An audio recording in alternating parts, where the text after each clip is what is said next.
supporters from all across the divide, from all political parties, mainly opposition political parties. Yes, mu mawulire ge tulinawo wetwogereranga efforts obaka weefube wa His Excellency Robert Kyagulanyi Ssentamu gwabadde agenda maaso n'okuba ng'akola naddala mu international community wetwogereranga General Yoweri Kaguta Museveni si birungi oluvannyuma lw'ebimu ku bitongole ebikyasinze okubeera ebirwanirizi by'eddembe okwetoolola ensi yonna ekimanyiddwa nga Amnesty International bamaze okubeera nga bafulumya report era nga report eno efulumiziddwa ku gavumenti ya General Yoweri Kaguta Museveni. Wuliriza bulungi nnyo gwagamba nti ababaka ba parliament owagira bagende balayire kakati wuliriza wano kyo waliwo ky'olina okumanya. Amnesty International yareleasinze report ku kalulu ka 2026 naye nga report eno specifically babadde bavumirira era n'okusaba gavumenti ya musajja mukulu bagende maaso n'okukola investigations ku bintu ebyagenda maaso mu kalulu nga kahappeninga. Jjukira mu kalulu k'eggwanga erya Uganda aka 2026 kaalimu ebirumira bingi nnyo ng'oggyeko okubba obubbi akalulu n'abantu ba bulijjo bangi bagenda maaso n'okuba nga balufiiramu. Bannayuganda bangi bafuna obuzibu obw'enjawulo, waliwo abaakwatibwa nga ne wetwogerera kati tebannaba kubeera nga bateebwa, omusaayi gwayiika. Ebyo byonna Amnesty International babitunulire ne bategeeza nti gavumenti y'eggwanga erya Uganda mulina okugenda maaso n'okukola investigations. Kyokka ng'eno bo abakulu beeteekateeka kugenda maaso nakubanga balayira. Kino Robert Kyagulanyi Ssentamu kye kimu ku ebyo byazze ng'agamba nti agenda ku exposinga gavumenti eno era nga mu byabadde asaba kye bayita international sanctions nga bwe zenkuwaddeko gye buvuddeko ze bagenda maaso n'okuba nga bateeka ku ggwanga lya Rwanda n'abantu abalala. N'asaba kye bayita international isolation oba diplomatic isolation amawanga ag'amaanyi galekeraawo okuvujjirira n'okuyambako gavumenti ya musajja mukulu General Yoweri Kaguta Museveni. Kakati wenjogerera bino bitandise okuba nga birabikako era essaawa yonna ekijja kirabika nga si muntu. Ekitongole kya Amnesty International ekigambibwa okuba nti kye mu ku ebyo ebikyasinze okubeera ebitongole ebirwanizi by'eddembe okwetoolola ensi yonna naye babadde balirizinze report. Naye nga report eno njagala okutegeeza nti babadde nga report zino bazikola ku nsonga ez'obulabe ennyo, entalo ez'amaanyi ennyo, wabula ku mulundi guno bafulumiza report nga balabula gavumenti ya General Yoweri Kaguta Museveni ku bikolobero ebyagenda maaso, bannayuganda abaakwatibwa, bannayuganda abaatokyalingibwa n'abo abattibwa. Nga temunnaba kulayira mukole thorough investigation ku ebyo byagenda maaso mu kalulu ka 2026. Kakati gwe omubakawo akugamba nti kagenda alayire. Bino byonna byongera okulaga nti ekigambo legitimacy kikyali kintu kikulu nnyo naddala mu bintu ebigenda maaso. Gavumenti ya General Yoweri Kaguta Museveni tennaba kufuna legitimacy newankubadde nga bateekateeka okulayira. Kakati ky'olina okumanya kye ki. Amnesty International bamaze okukola okunoonyereza kwabwe ne bafulumya report n'ekiwandiiko ekifulumidde ku mukutu gwabwe. Ngenda genda maaso n'okuba nga nkikugamba ogenda kitegeera bulungi nnyo ebintu nga bigenda maaso n'okuba nga bitambula. Naye nkugambye zino zonna ze efforts oba ye kaweefube His Excellency Robert Kyagulanyi Ssentamu gwagenze maaso n'okuba nga akola ng'atambula amawanga ag'enjawulo, asisinkana abakungu ab'enjawulo, ng'abalaga ebikyamu ebigenda maaso mu ggwanga erya Uganda naddala mu kalulu akasembyeyo. Era bwe yali ku mikolo egy'enjawulo binazze ng'abyogera. Bwe yali mu Geneva Summit yayogera ebigambo bingi nnyo era n'abalaga ebikyamu ebyali mu kalulu ka 2026. Today in 2022 I spoke about a country that I call home, Uganda, a nation of 50 million people living under the violent military dictatorship of General Yoweri Museveni, who has for 40 years twisted the law and used the military to stay in power. Yabagamba wano yali mu Geneva Summit n'abategeeza nti bannange eggwanga lye twogerako waliyo omusajja amaze emyaka 40 ng'agenda maaso n'okuba ng'akankabula ensi eyo. Kyokka nga takomye ku ekyo, omusajja y'omu akola ekisoboka, atwistinga amateeka, akola buli kimu ekisoboka okulaba nga yeesigaliza oba nga yeenywereza mu buyinza bw'eggwanga lyaffe ery'eggwanga erya Uganda. Bino yali abyogera, ngenda kuwa akatambi konna, ngenda kuzzaayo kemabega. Yabigamba aba Geneva Summit. No wonder Yusuf Nsibambi wamuwulidde olunaku lwajjo ng'akugamba nti omukulu oyo byagenda ayogera nti bye bimu ku bibaleetese etteeka nga lino lye baali mugenda maaso n'okuleeta the protection of the sovereignty bill. Kati Amnesty International kyekoze bano bagamba oba etteeka eryo ndowooza bandyagadde lijje nga kino tekinnabaawo. Kati kino kye ndi mu kukola mba mmenya etteeka. Amnesty International eba emenya etteeka kubanga bagwira boogera batya ku bigenda maaso mu ggwanga erya Uganda naddala ebiri politiko. Naye nga webukeeredde olunaku olwaleero amawulire gamaze okuba nga gagali confirmed okuviira ddala ku mikutu egy'enjawulo okwetoolola ensi yonna nti Uganda wetwogerera nga abali mu buyinza entebe bagituddemu kiika olw'ebyo ebikolobero ebigenda maaso n'okuba nga bikolebwa ate ebiri exposed by Robert Kyagulanyi Ssentamu. Ugandan security forces targeted members and supporters of the opposition National Unity Platform during and after the country's January 15th general elections, according to a new Amnesty International report released Thursday. The rights groups documented killings, arbitrary arrests and torture, accusing the security apparatus of a deliberate crackdown aimed at silencing political dissent. DW's Frank Yeager has more from Kampala. Amnesty International says Ugandan security forces killed at least 16 people, arbitrarily detained hundreds and tortured opposition supporters before, during and after the January 15th elections. Akati ngenda kakwongeraako naye njagadde kulaga nti ne DW Africa ezze negena maaso n'okubanga ekyogerako. Omukulu oyo correspondent w'omukutu guno yavuddeyo mu statement n'ategeeza nti Amnesty International baakola investigations ne bakizuula ku lunaku lw'okulangirira akalulu gavumenti ya General Kaguta Museveni mbubatta bannayuganda abali innocent 16 baakwata oba baawamba ab'oludda oluvuganya abawererako ddala. Bato chalinga abamu ku bawagizi b'ekibiina kya National Unity Platform naye nga nkugambye report specifically etagetinze ebyo byakolebwa ku kibiina ekimu kyokka bwe kiti ekisuuza musajja mukulu ng'atunula ekibiina nga si kirala ekya National Unity Platform. Nkugambye ebintu bigenda maaso n'okubanga bibonoonekera era wenjogerera akaseera akazibu kalabika nga kaboolekedde. Muyinza okulaba ebintu nga bitambula bwe bityo naye temumanyi maanyi ga kitongole kino ekimanyiddwa nga Amnesty International. Ngenda kikutegeezaako oluvannyuma lw'akalango kano nkuwe na ripoti ki yekigenze maaso n'okubanga kifulumya, then nkuwe n'obuzibu oba obunkenke gavumenti ya General Kaguta Museveni bunkenke kibweyolekedde.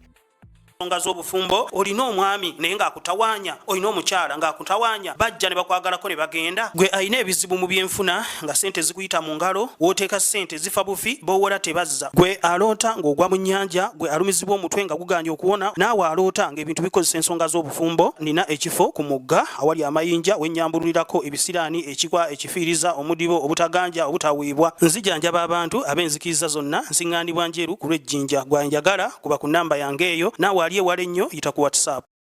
Yes, webale kubanga okyaliko mukutu gwa Red Zone TV, mukutu gwa Uganda 24 live gye tusinzira ogenda maaso n'okubanga tukutuusaako bino. Nkugambye ekitongole ekimanyiddwa nga Amnesty International bafulumiza report ku byagenda maaso mu kalulu ak'eggwanga erya Uganda, naye ng'ekisinza okutiisa n'ekisinza okukuba abantu bano entiisa kwe kubeera nti report kumpi eringa eyeetooloolera ku kibiina ekya National Unity Platform n'abakulembeze baakyo. Ebikolobero byonna ebizze bikolebwa ekitongole kigamba tubimanyi bulungi nnyo, tubiraba. Bannayuganda bangi abattiddwa nga naffe tubamanyi nti battiddwa. Bannayuganda bangi bali tortured bajali mabega wa mitayimbo naye nga bali mu kutokyalingibwa. Ebyo byonna tugenda maaso n'okubanga tubiraba, naye nkugambye kaweefube wa His Excellency Bobi Kyagulanyi Ssentamu agenze maaso n'okubanga atuukirira ebitongole ebyenjawulo, amawanga ag'enjawulo okulaba nga exposinga ebyo byonna nga bwe mbikugambye ebigenda maaso n'okubanga byapeninga. Naye teweerabira yalabulako ko mukulu n'amutegeeza nti wadde kale tukimanyi toyagala kuwuliriza. Bwe yali ava okunominatingibwa yayogera ebigambo ebirabula n'amutegeeza nti toyagala kutuwuliriza naye wuliriza abantu abalala kubanga ekijja kiyinza okubanga si kyekyo ky'osuubira. Now to General Museveni, I know you don't like listening to young people or even listening to anybody at all, but at least listen to your friend and Bushwa comrade General Kainda Otafire. I want you to remember that Uganda was here before you, and Uganda will be here long after you are gone. You don't have to burn it down on your way out.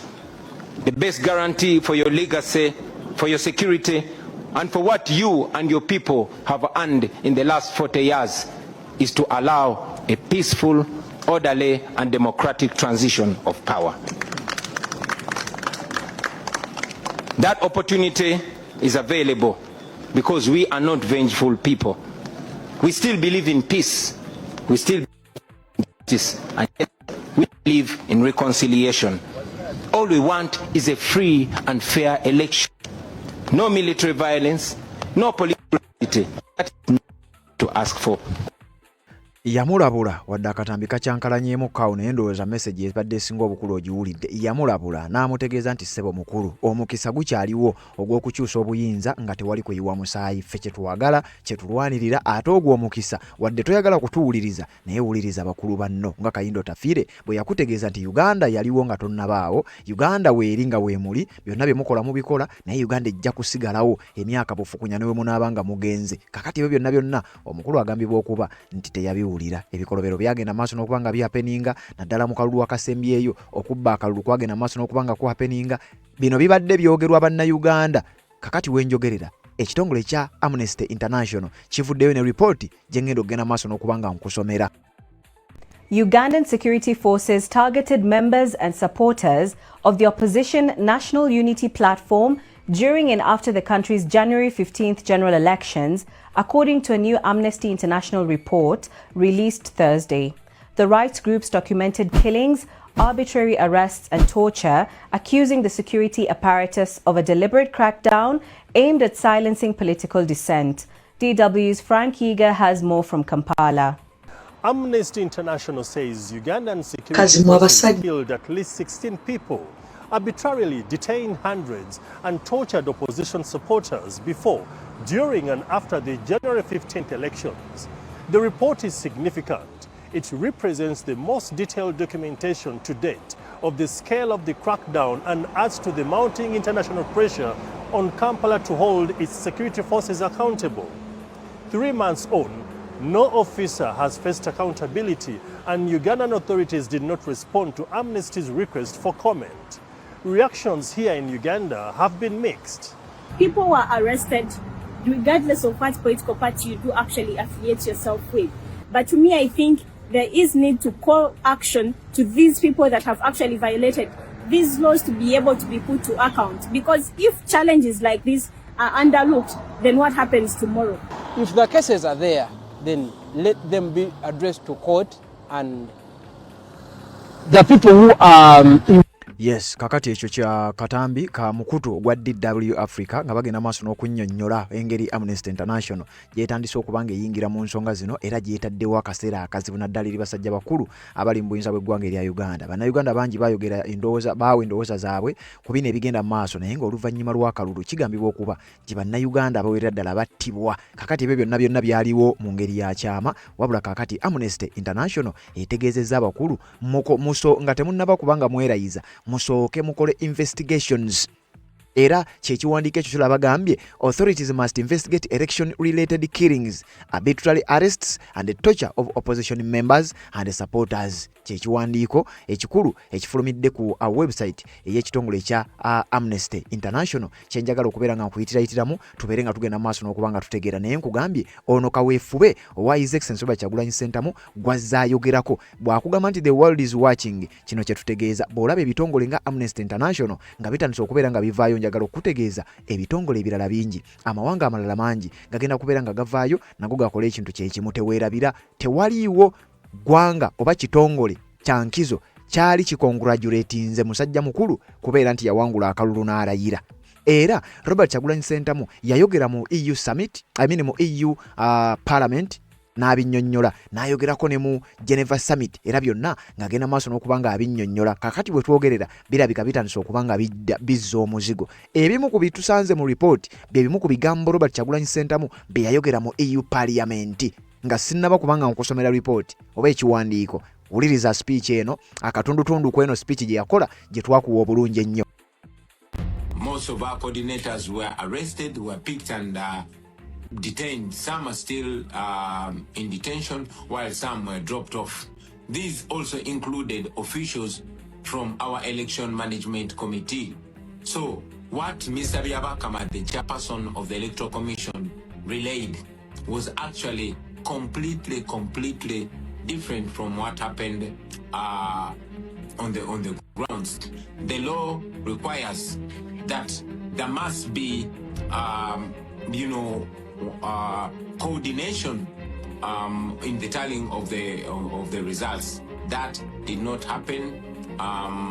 The candidates were not given copies of declaration of result forms, and the Electoral Commission simply declared numbers that it did not justify where they were coming from. As we speak, we are still demanding that the Electoral Commission uploads the declaration forms so that the nation can be able to follow in transparency, so we can be able to compare the evidence that we have, the declaration of result forms that we have,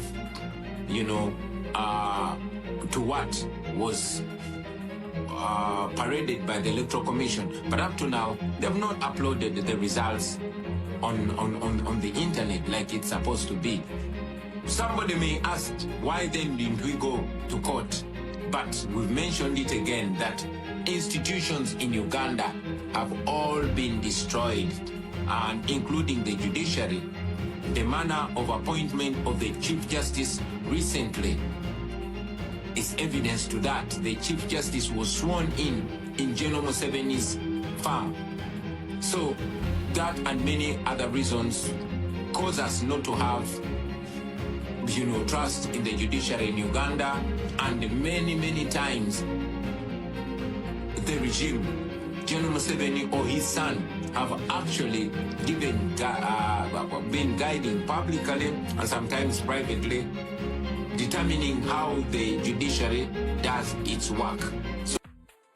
Kakati wano yali mu EU Parliament era mu speech eyo yajiwa via Zoom nagenda maaso n'okubanga nnyonnyola ebikolobero ebigenda maaso n'okubanga bikolebwa wansi wa gavumenti y'abasajja bano. Kakati we twogerera ebikolobero bino Amnesty International bitandise okureflectinga mu reports zaabwe era nga mu report Amnesty International gyefulumizza nga bw'ogenda okuwulira nkugambye bye bimu ku bintu bye basoosezza ku mwanjo ne bategeeza nti bino byonna ebyagenda mu maaso mu kalulu kana akalulu tekaali ka mazima na bwenkanya era bakugambye jjukira mu bigambo bye yategeeza kano tekaali kalulu. This was not an election, it was a military operation. Kyali kikwekweto kya byakwerinda. Abasajja baali bategese bintu byabwe newankubadde ffe twakeetabamu ogenda maaso n'okubanga tuba exposing. Kati okuba exposing okwo kwe twayogerangako kye kino kyogenda maaso n'okubeera ng'olaba Amnesty International ndooza gwagitegeera omanyi kye kitegeeza okufulumya report efaanana bwetyo nti newankubadde mugenda kwerayiza newankubadde mugenda kulayira wabula musooke mukole research, investigations ku ebyo ebyagenda maaso mu kalulu nga temunnabakola kintu kyonna. Kakati wuliriza tugenze maaso n'ekiwandiiko ekya Amnesty International bagambye batya. Authorities must investigate election-related killings, arbitrary arrests and torture of opposition members and supporters. Wano bategeeza bakibiina ekya National Unity Platform era bakyogedde maaso awo nga bwe tugenda olaba ekiwandiiko bwe kitambula. Wuliriza bagamba nti Ugandan security forces targeted members and supporters of the opposition party National Unity Platform with lethal force, arbitrary arrests, torture and other ill treatment before, during and after the 15th January general elections, Amnesty International said today.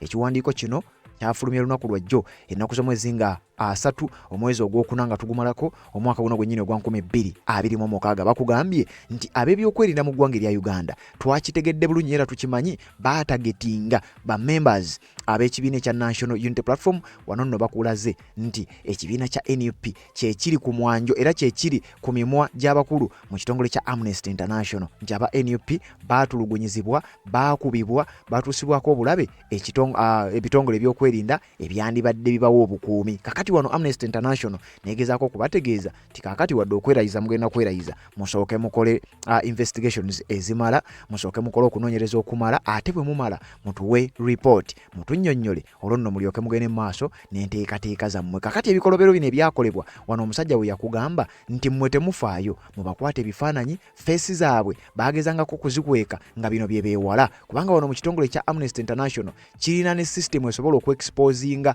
nti omusirikale gundi era wenjogerera mu ripooti eno wadde tebabireese naye njagala okutegeeza balina n'amannya g'abasirikale agaakolanga ebikolobero ebyo kubanga bagezaako okulaba nga bakola research amala oba investigations ezimala nga tebannafulumya ripooti eno. Wuliriza. The organization received multiple reports indicating that between 15th and 18th January, the Ugandan People's Defense Forces UPDF and the Uganda Police Force UPF likely killed at least 16 people across the country using unlawful force. They also arbitrarily arrested hundreds, subjected some or to incommunicado detention or held them in unknown places of detention. Others were subjected to form of ill treatment, including acts that amount to torture during arrests and while in detention. These violations occurred amid a nationwide internet shutdown imposed by the authorities just 2 days before the elections. Uliriza, eno bagiyita Amnesty International.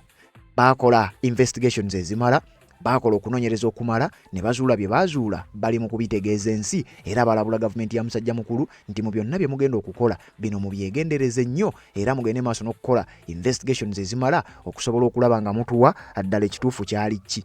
Mu kaseera nga internet teriiko kigambibwa okuba nti wakati w'ennaku z'omwezi nga 15 ne 18 baakola ebikwekweta eby'enjawulo omwali okutta bannansi omwali okuwamba n'abalala okubatwala emabega w'emitayimbwa nga n'abamu kati bantu baabwe tebamanyi nawa gye bali. Mbo bino byakolebwa mu kaseera nga internet teriiko. Mujjukira internet bwe yaggyibwako ne ku lunaku lw'okulonda lwennyini internet yaggyibwako. Kyokka ku lunaku lw'okulonda lwennyini waaliwo mbu okwekalakaasa okutonotono mu kibuga Kampala ne mu bibuga ebirala ng'abantu bawulira byabakama alangirira ebintu bo tebabitegeera. Kakati mbu mweyo process internet jjukira ali teriiko baakuba amasasi ne batta abantu. Kyokka nga n'ekyokuggyako internet wano bakitaddewo nti kyekimu ku bikolobera ebyo. Bangi n'abantu baabwe tebamanyiiko mayitire gaabwe ate era bangi bagambibwa okuba nti baatulugunyizibwa. Mwe tugezezaako bakwoti nga bagambye 3 months since security forces meted out untold brutality on the public, no one has been held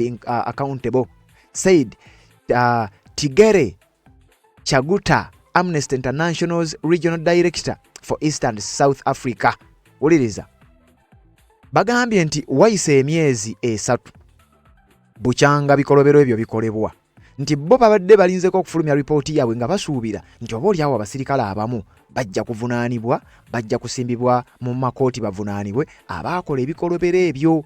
Wabula omukulu w'ekitongole kya Amnesty International akikulira wano mu East and Southern Africa amanyiddwa nga Tigere Chaguta yavuddeyo n'ategeeza nti twewuunyizza nnyo okulaba nga myezi kati 3 tewali musirikale gwe baali batulaze nti bamuvunaanye olw'oku bikolobero ebyo byagenda maaso n'okuba nga bikolebwa. Bano bagamba nti si bwe bityo birina okuba, tetuyinza kubikkiriza bibeere bigende bugenzi bwe bityo, abasirikale mubavunaane oba seekyo muleke ripooti egende mu maaso n'okubeera ng'efuluma. Kakati nange ndi wano okugenda maaso n'okuba nga ngikutuusaako.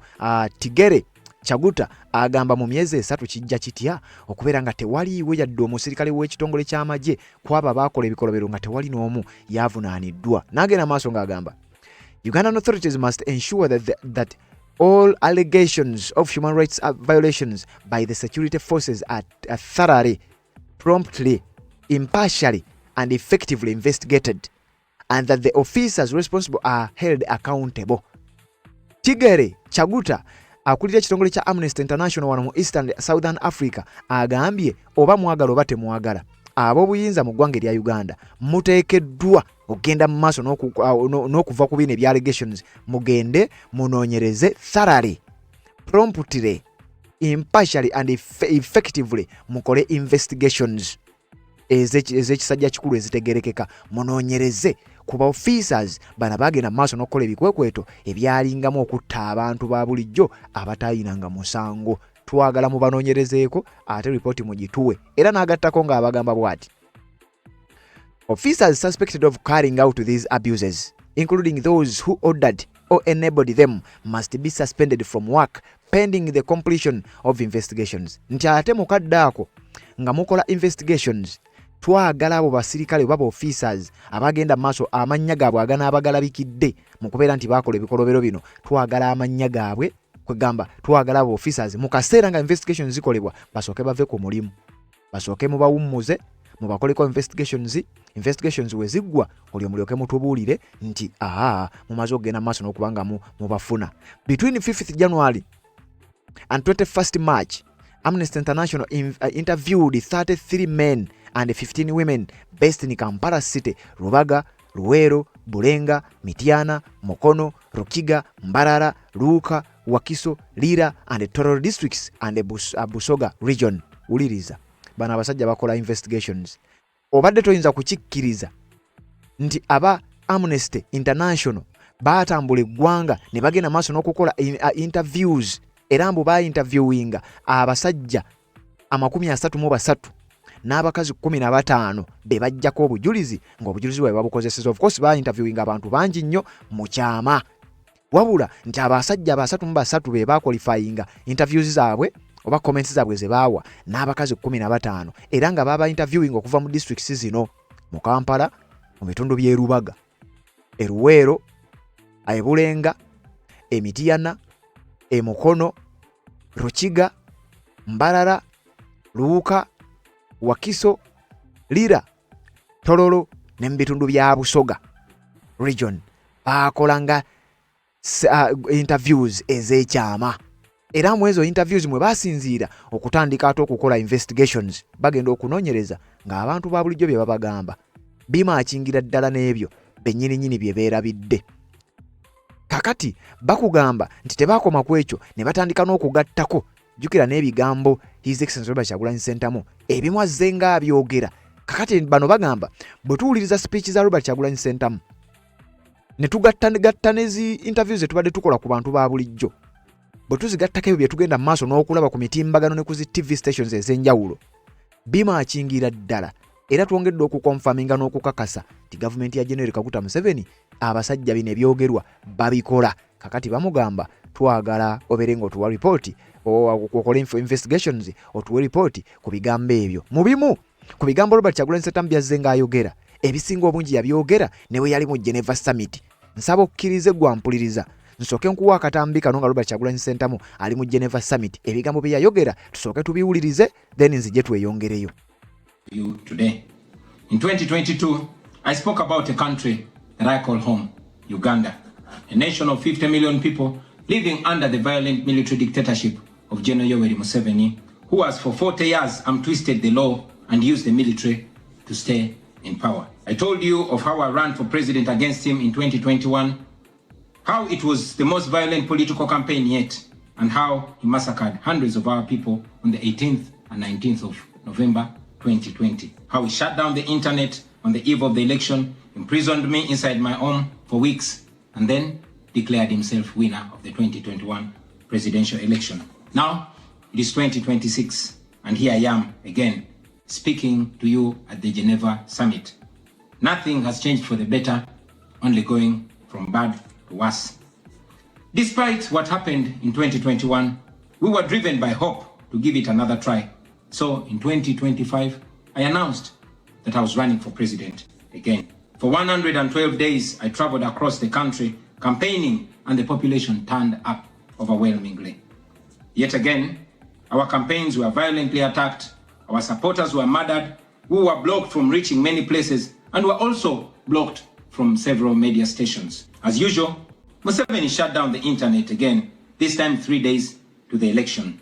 And what happened thereafter was not an election, but a military operation. The election was so rigged to the point that even at the polling station where Museveni voted for, he got much more votes than the actual registered voters in the register. Our polling agents in several places were arrested and whisked away. Several of our party officials were arrested and many abducted. 2 female deputy presidents of our political party were abducted and held incommunicado in a military barracks for 3 weeks before being thrown into a prison where they are languishing right at this moment. The military was deployed on our streets, shooting on spot whoever dared to challenge the criminality. It was under these circumstances that Museveni yet again declared himself winner of the election, this time with over 70% of the vote. Right now, I'm speaking to you while in hiding. This is because as soon as the election was finished, Museveni's son, who is also chief of the Ugandan military, issued an order to take me to him, dead or alive. The military acted on his order and raided my home. They tortured my family members, humiliated and undressed my wife, accusing her of hiding me. Meanwhile, they were recording and taking pictures of her, which the military chief later on shared on Twitter and bragged about capturing my wife. They also took over my home and surrounded it, and they are occupying my home as we speak right now. My wife and children had to flee the country for fear of their lives. I am in hiding, but I don't want to be in hiding. It was necessary though, so I can stay alive and be able to speak to you right now. I've said it before and I say it again, that I'll resurface at the right time in my country. I feel like the international community has abandoned us. They've ignored us and they've left us to the fate of dictators. When I ran for president in 2021, Museveni and his thugs denied their crimes. They killed our people and denied it. They tortured people and denied it. They raided our houses and denied it. General Museveni has been a smart dictator because he puts on a suit, goes to the West and to the UN, speaks very nicely about democracy and human rights. But realistically, he does not mean any of those. He talks about our so-called Human Rights Commission in Uganda, but the same person closed the UN Human Rights Office in Uganda 2 years ago because they dared to question him about his atrocities. Now that is how he has been able to maintain a facade of democracy for 40 years and counting. But now Museveni is 83 years old, and his 51-year-old son, Muhoozi Kainerugaba, commands our military, the Uganda People's Defense Forces, more like Uganda's defense against its own people. And he's effectively in charge. Unlike his father, Muhoozi does not play the role of a good dictator. He openly and shamelessly says despicable things on social media. On Twitter, he openly confesses and brags about committing atrocities against the people of Uganda. When he was summoned by Parliament, he called Parliament a house of clowns and fools, and he threatened to arrest all of them. He describes judges of the Supreme Court of Uganda as clowns in wigs, and he has threatened to crush all journalists that dare to criticize his actions. Kale byebimu ku bigambo His Excellency Robert Kyagulanyi Ssentamu bye yayogera bwe yali ayogerako mu Geneva Summit. Mujjukira bulungi nnyo olunaku olwo era nkakasa mujjukira ebyaliwo. Kakati byonna bye yayogera bangi naddala kuba abadde boogera ku nsonga zino ku mitimbagano egy'enjawulo, naddala abali ku sayidi ey'ekibiina kya NRM baabiyiwako amazzi nga bagezaako okulaga nti oba oliawo tebyayina impact. Kakati njagala okutegeeza nti okumanya byayina impact bwe twogerera mu kadde kano ekitongole kya Amnesty International kye kimu ku abo abasoose okuvaayo ne bategeeza nti bino tebiina kugenda maaso na kusigala nga biri bityo. Eggwanga erya Uganda musooke mukole investigations ezimala ku ebyo ebikolobero His Excellency Robert Kyagulanyi Ssentamu bye yaripotingako ku ebyo ebikolobero bannayuganda abasinga obungi bye babadde nga boogerako. Kakati enkyala ne kaweefube owa His Excellency Robert Kyagulanyi Ssentamu gwabaddengako bino si bya bwereere ate era si bya bulijjo. Emirundi mingi nnyo tubadde tukugamba nti bino statement eyo gyakugamba nti the world is watching, statement eyo gituwale nga nkulu nnyo kubanga mukadde kano etandise okubanga evaayo. Wenjogerera buli musirikale eyalabikira mu kikolobero, buli musirikale eyakola ekikolobero, oba kamera zaamukwata oba tezaamukwata, kekadde okugenda maaso n'okubanga ensonga zitandika okubeera nga zitabuka. Kakati abaka ba palamenti bammwe nga tebannagenda kulayira bino mu bibawe bagende maaso n'okubanga babiwulira bategeere nti Amnesty International esindise obubaka obusookedde ddala. Kakati wano zezimu ku steps ezisembayo oba zezimu ku steps eziddirira gavumenti ng'enaatera ogenda maaso n'okubanga esebengerera, gavumenti n'okubanga enaatera ogenda maaso n'okubeera ng'egwa. Nga bulijjo ngenda kukuwa ku ddoboozi ly'abantu abalala era ngenda kukuwa ebigambo nga si birala bya muganda wange owa foreign policy ayongera ogenda maaso n'okubanga naye akunnyonnyola ku kino kiki kitegeeza Amnesty International ripooti yaabwe gye baafulumizza etegeeza ki ku kalulu ak'eggwanga erya Uganda. Omukulu General Kaguta Museveni nga tannaba kubanga alayira reports zino zitandise okubanga zifuluma. Zezimu ku steps ezisembayo okubeera nga owulidde emirundi mingi nnyo Robert Kyagulanyi Ssentamu nga mu byasaba mulimu kye bayita diplomatic isolation. Omuntu okubeera omukulembeze bamu isolating babeere nga tewali nsi eyagala kukolagana naye, tewali kitongole kyagala kukolagana naye mu lwatu atuuke ekiseera ng'ali ku lulwe. Kakati y'omu ku kaweefube His Excellency Robert Kyagulanyi Ssentamu gwaliko essaawa eno we twogerera, era nga bino byonna bijja oluvannyuma lw'ebikolobero ebyagenda maaso n'okubeera nga bikolebwa mu kalulu ka 2026 nga bw'omuwulidde ayogera abo yali ayogerako mu Geneva Summit. Kakati nga sinnakutwala eyo njagala okutegeeza nti ne bwe yabadde ku Harvard University ng'ayogerako n'abamu ku ba students alina ebimu ku bikolobero bye yayogedde, era ebimu ku bikolobero bino nga bikwatagana bulungi nnyo n'ebyo byogenda maaso n'okubanga owulira mu ripooti eyafulumidde ku kitongole kya Amnesty International gye baafulumizza ku Uganda. Kankuweekokko akatonotono ku bino ate era nzije tubeere nga tweyongerayo. That I needed a symbol, not just for me, but a symbol for me and all those that were running on the same values, on the same ideology of servant leadership and taking power back to the people. Ati wano yabazizaayo kemabega yabadde agezaako okubannyonnyola engeri gye baali baagala okumulemesaamu okuwandiisa ekibiina. Bino byonna abasajja badde babiraba, balaba ebintu nti system engeri ebintu gye bitambulamu si ntuufu, si bya bulijjo. basinziira ku bigambo bya Robert Kyagulanyi Ssentamu, engagements ze ne bannayuganda bye mugenda maaso n'okubanga mupostinga, ne bannayuganda naddala abo mmwe be muyita bakadaama abagenda maaso n'okubanga bakola kaweefuba okukola bino, njagala okutegeeza nti ebyo baba babiraba. Era y'emu ku nsonga lwaki oba oli awo abakulu baleese etteeka oba baleeta etteeka erigambibwa okuba nti ligezaako kulaba nga alemesa kino. Kakati mu bigambo bya Robert Kyagulanyi Ssentamu olina kyogenda okujjamu, then nkutwale wa Shama nga sinakutwala eyo, sooka owulire bino. We needed a political party. We did not intend, I've never intended to form a political party. We were in good terms with the Democratic Party.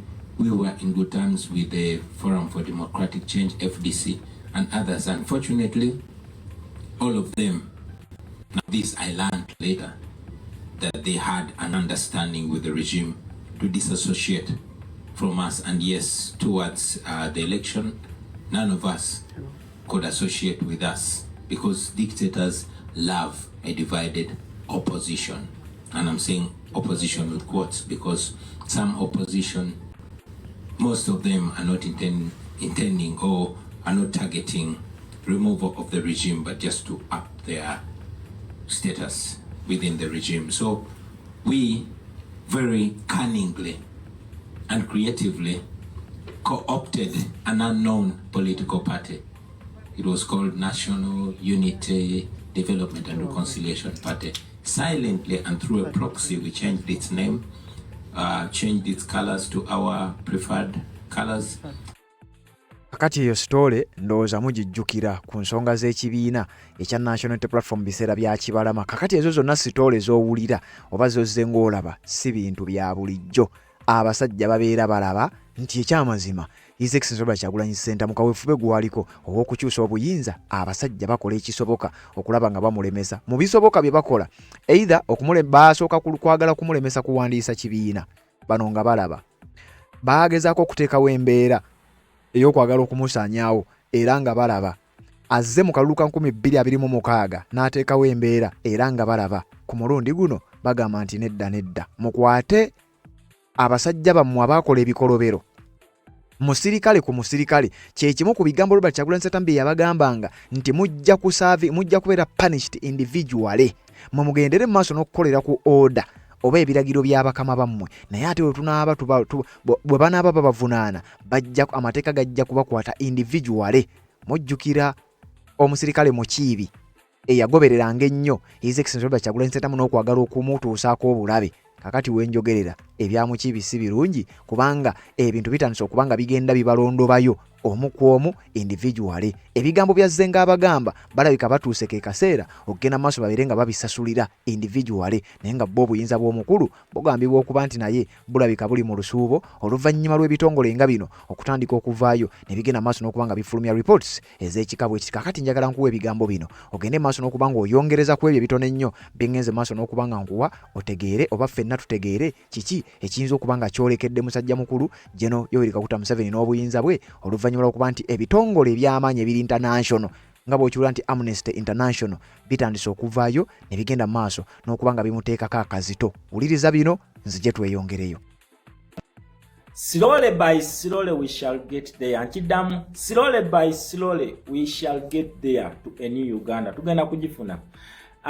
Ba international watchdog aba international justice bondoza gwe initiative osobola okubayita abantu abasinga ekyo kyemmanyi bagita Amnesty International. So Amnesty International ngeyino international watchdog eya international justice amanga kutegeeza nti International Criminal Court. Nkiddamu International Criminal Court kwogera ku Amnesty International imaze okukola okuyingira kati tebikyaliko byakubuuza, tebikyali bya Uganda, tebikyali bya Gondi.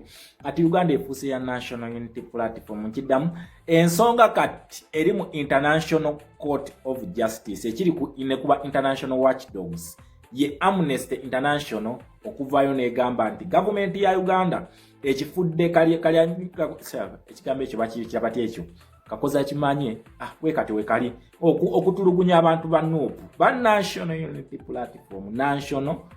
Platform. Kakati Amnesty International eno report zetera okukola zibeera between countries nti omu agenze n'alumba eriwo crimes against humanity ezikoleddwa wagensi bweti yagenda eri, naye kakati wetwogeranga Amnesty International eri ku National Unity Platform nkiddamu National Unity Platform Yoweri Tibuhaburwa ne gurupu yammwe muzanya n'ekintu kye mutategeera. National Unity Platform is not something to mess with. It is not. Just watch the space. Nabagamba bwetwe twajanga tugamba Paul Kagame munange Paul Kagame report ezo zebakola ko andibadde you pull up your socks olabe nti okola ekintu ekituufu. Omusajja ono yagaana tutukirira ne report zino eziri ku Uganda olunaku olwaleero nazo zamuyitako nnyo mu ggwanga Democratic Republic of Congo. Kitegera zamuyitako ekitongole kino Amnesty International, United Nations bajja naye nga Amnesty International eno yamaanyi nnyo ku international justice ogezako ku preventing human rights abuses no protecting freedom of speech.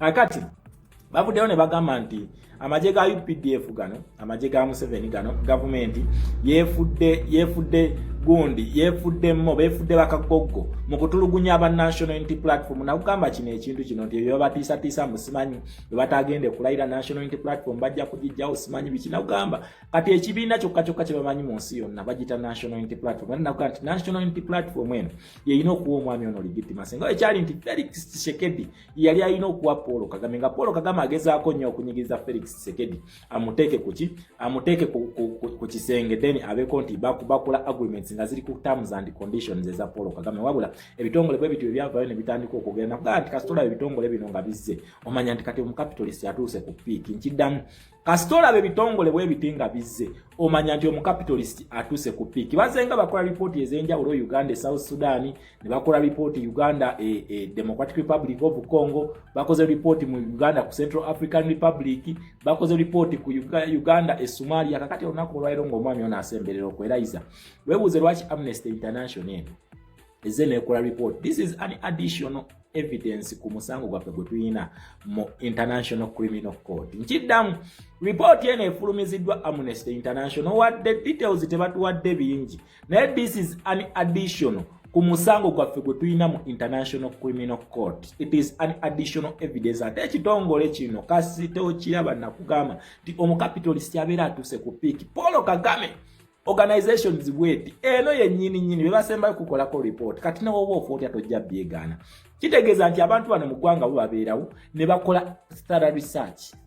Nakugamba nti these are one of the stages eziri mugundi musango gwa ICC nti they gather evidence, bagadalinga evidence ne bakola ekintu kino nga gwe tomanyi. Otegera bakikola nga tomanyi kati ye buli jazunga agenda eri Nobert Mao bagira kumbe Amnesty International yemuliko yegoberera ensonga za National Unity Platform na nkambi. This is an international watchdog for international justice. Yes, gwanonya international justice Amnesty International kakati tujiina ekavule ku National Unity Platform n'ensonga zaffe zonna eranga Amnesty International eno etunulidde nnyo ebikolobero ebyakolebwa ng'ennaku z'omwezi 15 ebigasse nnyo. Lwaki Amnesty International eno etunulidde nnyo ebikolobero bino?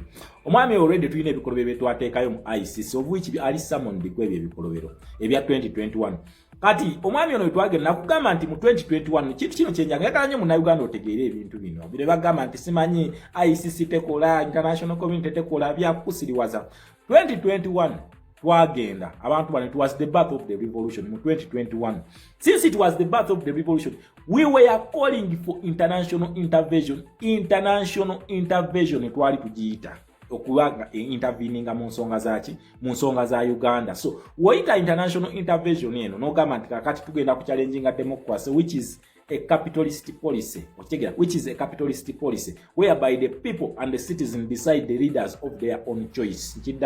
According to the capitalism policy, it is through democracy that citizens choose leaders of their own choice.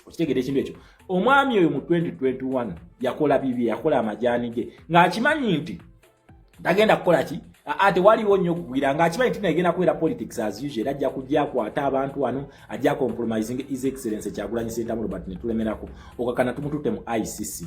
Omusango gwe ne tuguteekayo babadde nga bagatheringa evidence nga bagigatheringa okitegera. Wabula ate era still kweyo stage kwennyini kwe twali tulina okuyitira ekintu kye bayita international intervention kwe twali tulina okukifunira into the domestic policy. Nakugamba nti kweno stage it is when the foreign policy come and intervene. Kwa stage je twaliko okusemberera towards 2026 elections nga tuzisemberera general elections ezo. Ensonga lwaki mwalabanga ne international media ze kitali mu 2021 ekitaliwo nti ne international media zajja so n'ebitongole bino bwe biba bitandika okukola kyo kwetegereza criminality ezikola kyezikolebwa era bamala ne bakuyisako report eno report tebalese kyekimu nkiddamu eno report we twogererayo alayika bayiseko mu bali mu toyi kati bali mu kabuyonjo Amnesty International bagimanyi kikyeri nkiddamu Amnesty International wowe yakaluka kasako gendo okebere mu Democratic Republic of Congo labe kye bayitera kati otegere Kagame wali kati kusawe okigira wali kusawe nabagamba nti omwami ono si muzibu kujjako taberangako muzibu wabula bannansi ffe tubadde mu sleeping mode nga tetumanyi kyakukola kivula leero osanga abantu abamu nti ne kweno stage kwe tuli bakyawuza bannange abantu mugende mwekalakasi mugende ku street mwekalakasi n'omubuuza gwokolaki oba ku family yo oyise bameka okigira kati stage zino tebazi kati nakuga nti ebitongole bino senga banatandika okureactinga kitegeeza nti munnansi ogenda kufuna ekintu kye bayita hope nakugamba nti eno hope eno revolution kweno stage etambulira ku hope na courage kati ebitongole bino bitandise okuvaayo kubakwatako nabagambye nti kati report zikyayita wisine time for action is coming nkiddamu time for action is coming zino these are not just mere reports zino ze bayisa kivula musajja yafokasinga nnyo okutuwa diversion Amnesty report yaise kati mbwera bakomezaawo omusibe wabwe walakizale bwe bamukomezaawo nga report yaise mba na Uganda muleme kufokasinga ko report naye mukulu twagifunye dda mu na Uganda tambuza video nkiddamu tambuza video bagambe nti bano bachali the world is watching twatambulanga mu trade wano atutambula musajja abagamba the world is watching ebikolobero byonna mu bikole but the world is watching. Little do we know that the international watchdog weri etambulira ku national unity platform nkiddamu international watchdog that is called Amnesty International buli jonge etambula zera nginagamba nga the world is watching nzenga man just ICC eri mu kutambula America eri mu kujja kubi nali mimanyi tino ready twateka out 5 nga simanyi nti tuina international watchdog. Ladies and gentlemen, report emazo kufuluma ku national unity platform si East Africa, si Democratic Republic of Congo, si South Sudan nedda baba, si Kenya, National Unity Platform. Nti ensonga zammwe zonna international watchdog ne badengezira bakakati mwami tukunganyiza evidence ye namala okukwata Museveni n'okumukuba jeki. Kati akaseera kali it is going to be Museveni against the international community. Bana basajja obujulizi babutadde ku meza nakugambye lwaki ebintu bino babipushinga towards ngono mwami okwerayiza legitimacy eggwako mu weeks 2 legitimacy eggwako era bino byali mukola bino simanyi bi sovereignty protection of the sovereignty bino byali mukudduka bino byawoza agents of the foreigner bino byali mukudduka nakugambye gowa infinity class ngobadde waneno tunulia sovereignty bill. It is him distancing Ugandans from the international community. Nakugamba Uganda is not an isolated island. No, Uganda has never been an isolated island.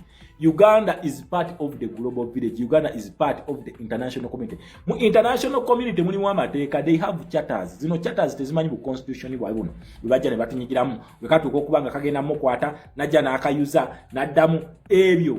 Eno tera bimanyi kati agezaako okudduka mu kiro kisovereignty bill ate na kati nakyo tutuuse ekiseera ate nakyo kimukute nabagambye njagala akiyise soke tulabe tabu okyegere ekyo nze nkyali ku point yange njagala akiyise tulabe tabu okyegere kati agezaako okudduka mbwa temina ku interveninga kubanga ebintu ebyo ebikolebera byabikoze national unity platform nakugamba nti omwami ono abaami bano kibatusingako kiri bwe kiti abaami bano balina balobist abagezaako okukavalinga ebintu bino nga bakuba ebiraka. Ono musajja asipendinga sente nyingi nnyo okugezaako okugulirira ekifaananyi kye asipendinga sente nyingi naye nabatuuka ne balemererwa lwaki nakugamba amaanyi geno revolution ono tabisobola cannot fight the capitalists. Sente ze bamuwa bebazimuwa ate n'aziwa bangi kati kitegeeza bano bo bangu nnyo okujjamu bali okitegera ekintu ekyo ubano bebasasula ono sente n'azikwata n'abaako percentage bamutereeza ekifaananyi muki mu bana abamuwa sente. Gendo tunulie sovereignty bill wewe tunulie wada akukama mbu atagetinze Uganda alimba atagetinga international community jaliko naye bagenda kunyigira omuntu bagita revolution nkiddamu eno bagita revolution. It is a new world order kakagamba ko tokeera birago buli wola bashama ngo gama new world order mwetuli kati superior majorities nkiddamu superior majorities. These guys are going to face the wrath of the capitalists bagenda kukiwulira okyegere ekintu ekyo tuzenge banga dene tubagamba down nebuzabuza omusajja n'abagamba nga the world is watching wongera kuba. The world is watching wongera kuba. Now we have the international watchdog for the capitalists. Kakati bagenda byeganirawa. Oshigera bagenda byeganirawa. Ate abantu bano nze mbeewunya no beewunya. Kwa ebizibu bye balina abantu badde tebongera ku na bizibu. Bakyawamba abantu. Ne buli kye tebamanyi nti no bali mu batambulirako. Teri musirikale kati gwe batalina. Kiddamu teri musirikale gwe batalina. Eno Amnesty International kuwa report kitegeeze malirizo kola investigation zizo nazo nezeetagisa zonna emaze okuzikola. Omusajja ate kati gyali eri akugambye nti nze ngenda balagalo ninja okubalaga omutima. Ninja okubalaga omutima mbwene. Agenda kubalagalo. Gyali eri okufulumya report wet Amnesty International na report ya kitegeeze maze banga ngeje fulum kitegeeze ensonga za national unity platform zino zakwata dance kiddamu zakwata dance na kugamba Uganda is the democratic hub in the new world order. Kiddamu Uganda is going to be the epic center for peace in Africa. Uganda na kugamba Switzerland ya Africa. Mark these words and these videos zemba somesa. Switzerland ya Africa ya Uganda. Then kabaka webyokulwanyisa egenda kubeera Democratic Republic of Congo. Then the command center oba the commanding point egenda kubeera mu Liberia. That is the new world order gibali mukola. Osegere ekintu ekyo. So kakati abami bano ne criminality yawe bagenda kikagenda bajjutuka na kugamba nti gokuba abantu ngoloza nti wesibye bimaski wesibye bikokolo neba kulaba tolina je mwekwese temwina bikokolo kyokola elimination kati yamanyi olone bebasibye aba UPDF batugamye nti babasibye bana era basimanyi babba amafuta biki bakusiriwaza ono omusajja ali mu kujjawo bujulizi nkiddamu akweka bujulizi naye nkubuulira kino teri bujulizi bagenda kudduka abasajja evidence bagirina.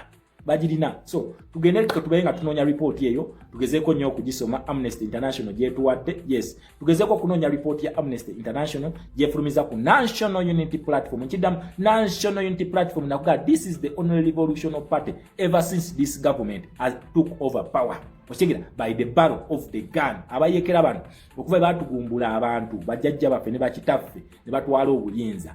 Bana abasajja badde tafunanga ko ku challenge tamulabangako kyokola ne byetukola tabitegeera oshegera oba bakusi buli kaseera abadde nga atusika tutwale mu violence atwale tumugamba mukulu tetujja kujja mu violence tetujja kujja but the world is watching mutukoleke ebikolobero byonna the world is watching. Kakati we twogerera aba NRM ka report kano ko mubadde mukogerako kingako tetukawa discussion kati balabye nga report yefulumye ne badduka emisinde ne batukomeza omusibe walakizale twamugwamu ddoyo oyo muzanya bubadi muli mukabadi naye akakabadi kamwe mujja kufana ko kiddamu akakabadi kamwe ako ye temwagala okutuzanya aho mwerimba baba tulaba tuli international kati ebya domestic twabivako damu ekolera bye mwagala mukolebe mwagala bakulu kakati ne bagirawo ne mukyala wa gundi ne bamutowa Nasif nagambye ye abantu bano omukyalo ono bamuseeki naye kyalina ekintu kyengoberera kyalina ekintu kyengoberera kogo omusango ogwo gwa Nasif najjogo ne mukyala wo okumuta engeri gye bamutaddemu nayo either report eno gye bagala okubika tubere nga tunulidde ekyo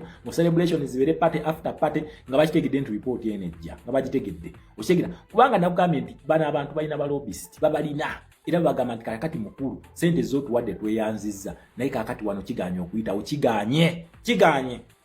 kiganye ati awo kigana ngagamba tukoze tutyakandeteyo kidiversion yawo mangu nnyo banasi balime kutegera kubanga ki bino ebintu bikuwa hope omusajja byakugamba yagamba nti atukube naye ensi eraba kakati kino tukirabye tukifunyeko kugambye it is National Unity Platform against Museveni's government. Bagambye nti liza force gye bakozesa ku bantu okusiba abantu ba National Unity Platform okubatulugunyanga mu makomera okubba akalulu freedom of speech okubazibikira zensonga ezimu ezifulumidde mu report ya Amnesty International against the government of or the regime of the dictator Yoweri Kaguta Museveni. Yes, Amnesty International report tugende tubenga tujinonya tugitegere kubanga nagamba mu Uganda tuyina okubeera updated tumanye ki ekiri mu report yo context ya report eno eri ki gibatuwadde. So ezo zenkusitamedeko gundi areas basinza okubesinga ngambye batunulidde akalwako ekali batunulidde lethal force badenge ekozesebwa batunulidde arrest arbitrary arrest ezikolebwa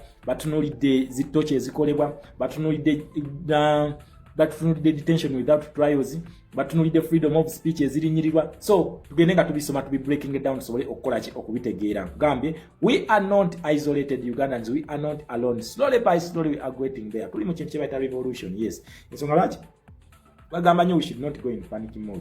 Temupakuka. Revolution yejja kwevuga yokka nenge genda bona wetu leading tugenda wali mu New Uganda nkiddamu tugenda mu New Uganda either forcefully or peacefully. It is them to choose. Babula option y'okusigala ku ntebe yote bakyagirina nkiddamu nyongera okukakasa nti option y'okusigala ku ntebe bana baami tebagirina. Option gye balina kati eriemu entebe tugiwaddeyo tutya.